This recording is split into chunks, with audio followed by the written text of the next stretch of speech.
Welcome back to the Physique Development Podcast, where we help you take the guesswork out of training, nutrition, and building a body you're proud of. I'm Coach Sue, and today we're breaking down a really common misconception in the fitness space, that you need to be in a huge calorie surplus to build muscle. And this actually builds perfectly off of last week's episode where we talked about why you're not building muscle even though that you lift. But let's dive in here. So if you've ever heard that you need to bulk hard or gain a ton of weight just to make progress, only to end up feeling uncomfortable, sluggish, or struggling to cut it back down later, this episode is for you. We're going to cover how much of a surplus you actually need, what determines whether those extra calories become muscle or body fat, how to structure your nutrition for growth, and the biggest mistakes people make when bulking. This is something we help clients with every single day, building muscle without feeling like they're force-feeding themselves or losing definition in the process. Or for the people who've gone through the bulk, then the cut, and look exactly the same afterward. We're going to help you understand why that happens. So let's dive in. I know this topic hits really close to home for Alex specifically because he's lived it. He grew up pretty dang thin, and everything he saw in magazines or on YouTube said that he needed to eat a ton of food to put on muscle. And when I say he wanted it badly, it was all that he thought about. He just wanted to get bigger. So he did exactly that. He went from around 140, 150 pounds all the way up to 230 pounds over a few years. And I'd love to say, and I'm sure he would too, that every ounce of that was muscle, but it wasn't. He ended up gaining a lot of body fat and way more than he needed to. And that's why we bring this episode up to you with so much care and perspective, because gaining that much body fat wasn't necessary for the muscle that he built. And honestly, it made everything harder later. Training, energy, confidence, and even his digestion. And I think a big part of this is that old school bodybuilding culture told us you had to go through these massive bulks, gaining 20, 30 pounds or more, followed by extreme cuts to get lean again.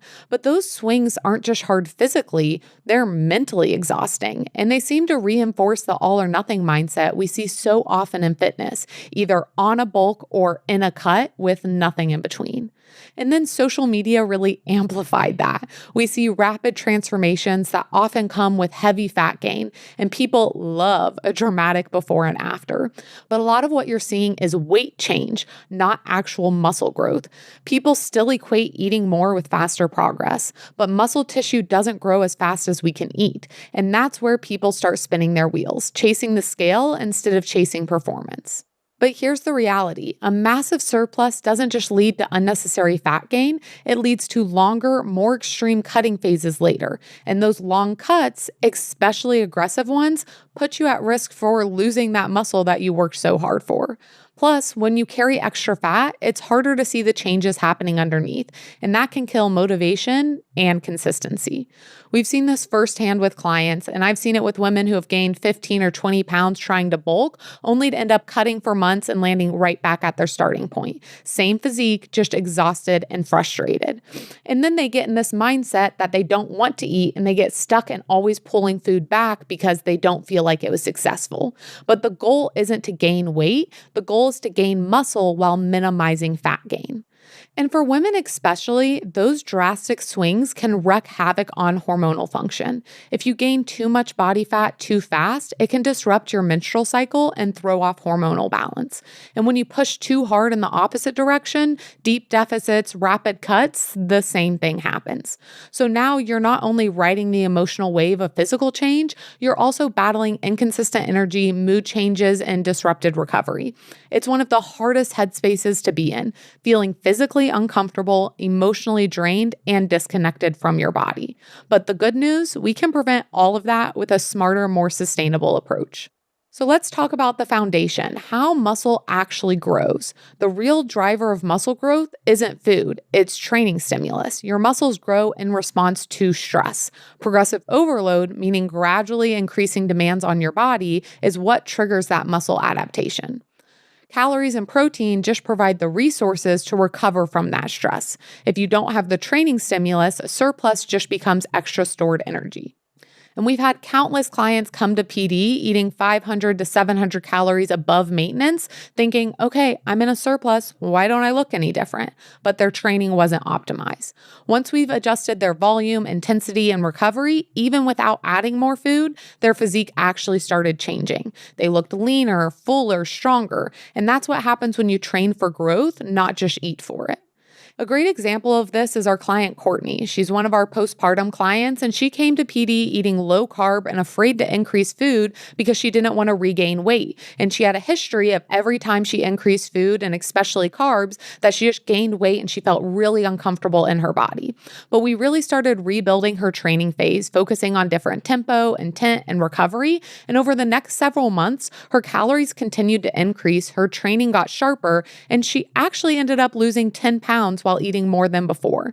And that's the difference between a chaotic bulk and a strategic build. And for her, we were really reverse dieting her as well. And her calories worked with her training instead of against her. Now let's get into what an effective surplus actually looks like.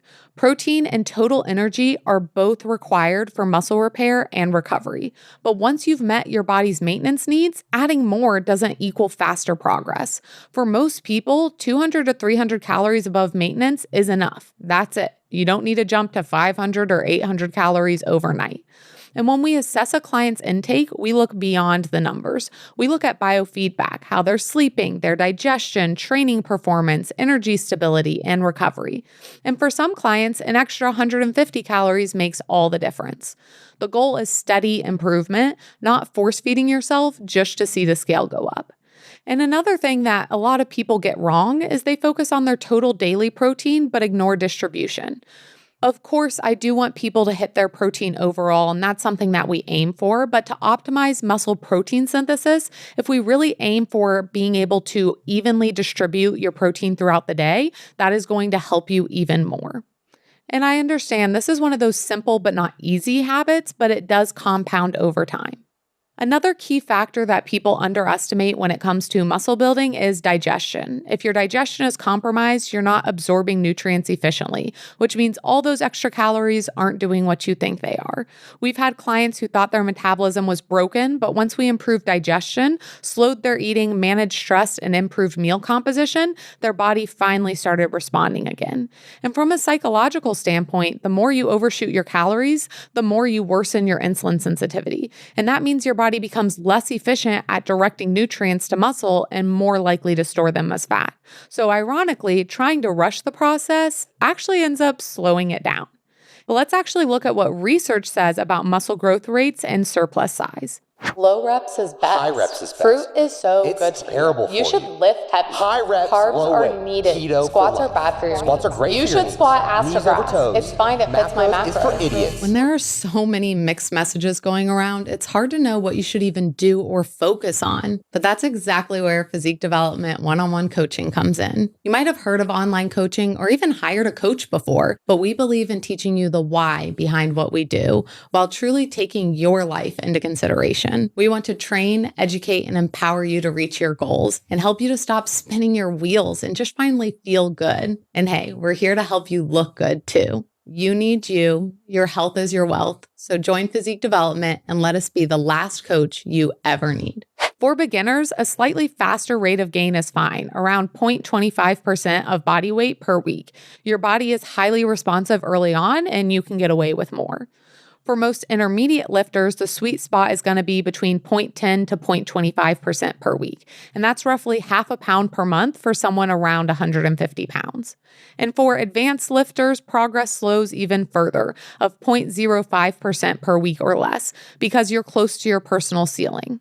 One study compared a slow gain group of a 5 to 15% surplus with a fast gain group of a 30% plus surplus. And the interesting thing here is that the slow gain group gained about 1.2 kilograms of lean mass and 0.3 kilograms of fat. That's a 4-to-1 ratio.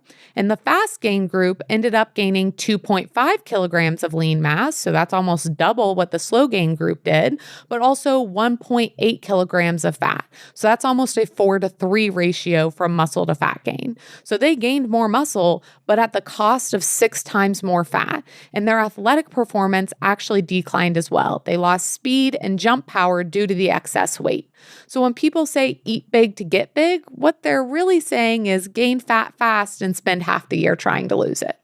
One thing I wish people understood is when you gain fat, you don't actually lose fat cells. You can shrink them, but the number of fat cells in your body doesn't decrease. The more you gain and lose, the more fat cells you create in your body, which can make it harder to stay lean in the long run.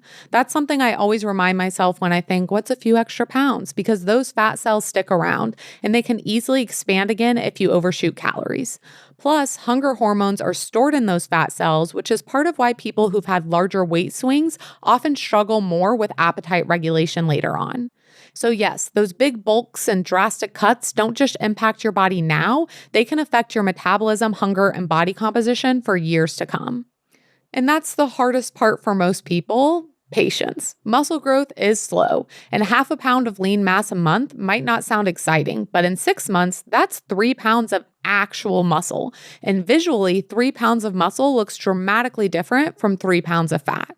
That's where you need to zoom out and look at your process. It's not just your scale weight, it's your progress photos, your strength numbers, your energy. Those matter more overall than what just the scale says.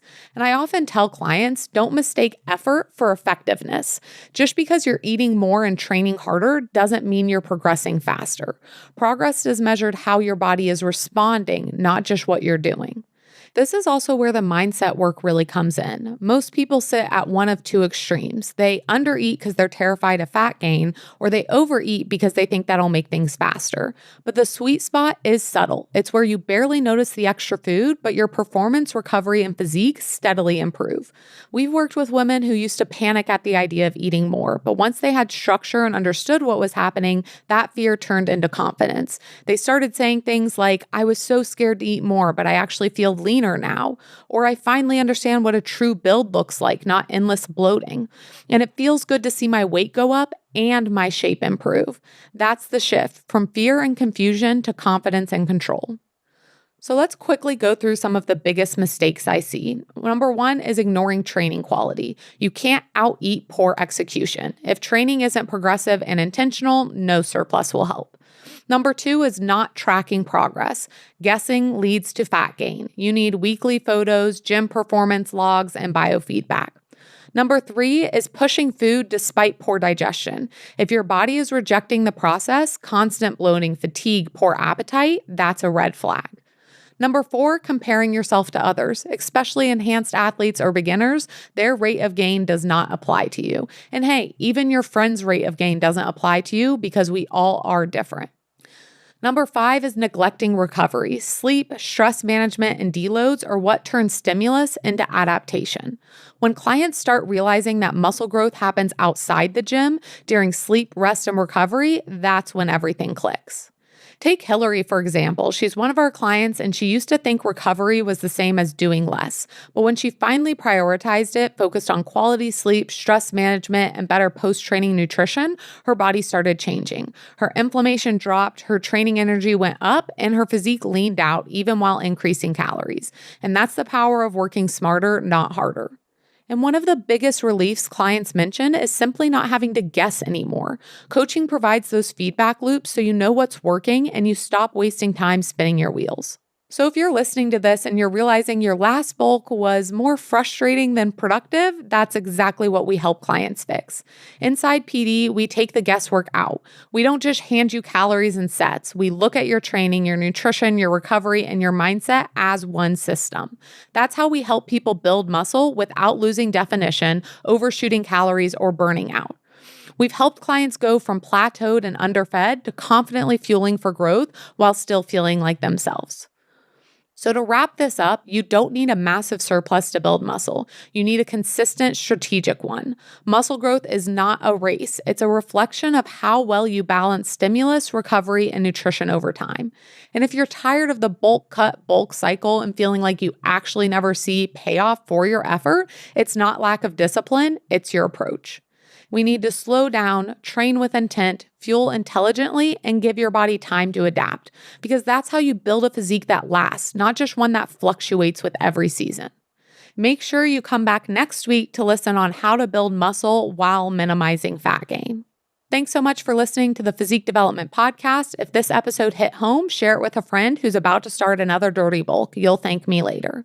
And as always, if you want to help building muscle the right way with structure, accountability, and approach that actually fits your life, go ahead and head to the show notes so that we can get you started. We'll catch you next week where we dive in deeper to how to build muscle while minimizing fat gain.